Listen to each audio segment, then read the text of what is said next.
안녕하세요. 하다봄입니다.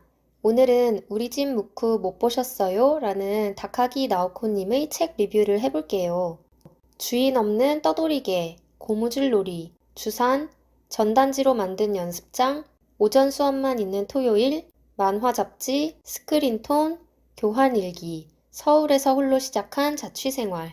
이 중에 혹시 추억을 떠오르게 하는 것이 있나요? 그렇다면 우리 집 무크 못 보셨어요? 라는 만화책을 재밌게 읽으실 수 있을 거예요. 저는 이 책을 가볍게 읽기 시작했다가 곧 마음이 무척 무거워졌어요. 제가 키우겠다고 데려왔던 강아지한테 너무 미안하고 죄책감이 느껴져서요. 떠돌이 개였다는 공통점 때문인지 무크가 제 강아지와 너무 비슷해서 책을 읽는 동안 더 눈물이 날 것 같았어요. 이 책에 강아지 이야기만 나왔다면 차마 리뷰를 쓰지 못했을 거예요.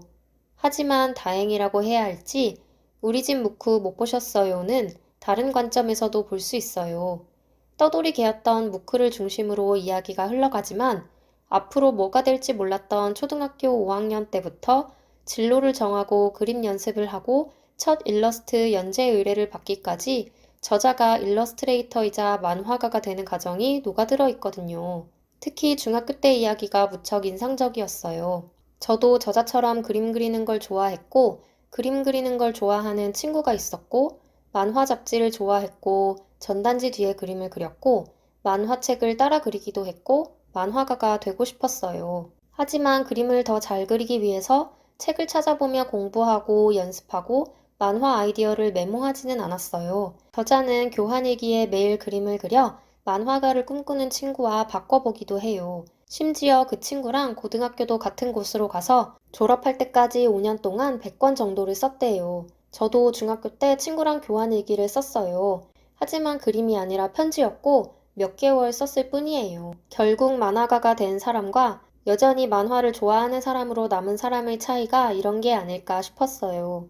우리 집 무크 못 보셨어요는 이렇게 만화가이자 일러스트레이터인 다카기 나오코의 자서전으로 볼 수도 있지만 혼자 살기 5년차와 혼자 살기 9년차 등 저자의 다른 책을 먼저 읽었던 독자의 관점에서도 재밌게 볼 수 있었어요. 저자의 고향집에서 강아지를 키운다는 걸 알고 있는 상태에서 우리 집 무크 못 보셨어요를 펼치니 설마 고향집에 있다는 강아지가 무크일까 궁금해하며 읽게 됐어요. 혼자 살기 5년차에서는 저자가 톰과 제리 팬이라고 했는데 이 책에서 초등학생인 저자가 TV로 톰과 제리를 보는 장면이 나오니 반가웠어요. 혼자 살기 9년 차에서 도쿄에 처음 왔을 때는 이삿짐 센터에서 아르바이트 할 때 얻은 가구를 사용했다고 했는데 이 책에 그 아르바이트 이야기도 나와요.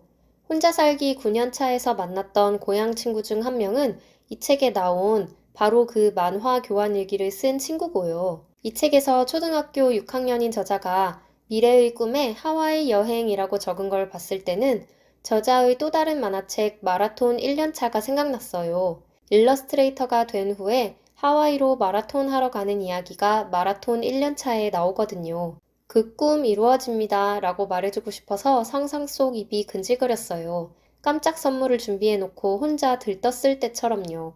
마지막으로 우리 집 무크 못 보셨어요는 검정고무신이나 안녕 자두야를 보는 마음으로 읽을 수도 있어요. 과거가 배경이고 어린 시절 이야기가 많이 나오기 때문이에요. 초등학교 5학년일 때가 80년대였다고 하니 저는 저자보다 어려요. 그래서 주산학원에 다닌 적은 없지만 그래도 공감할 수 있는 내용이 많았어요. 제가 어릴 때도 떠돌이 개가 흔했고 고무줄 놀이를 했고 토요일에 오전 수업이 있었고 스크린톤과 만화 잡지의 시대였으니까요. 만약 뱀도 드물지 않게 볼 수 있는 동네의 마당 있는 단독주택에서 식구들이 먹고 남은 밥으로 강아지를 키웠던 분이라면 더 공감될 거예요. 강아지를 좋아하는 분, 만화가가 꿈이었던 분, 다카기 나오코를 좋아하는 분, 옛날 이야기가 궁금하거나 그리운 분 모두 우리 집 무크 못 보셨어요를 만족스럽게 읽을 수 있을 거라고 생각합니다. 끝까지 들어주셔서 감사하고요. 좋은 하루 보내세요.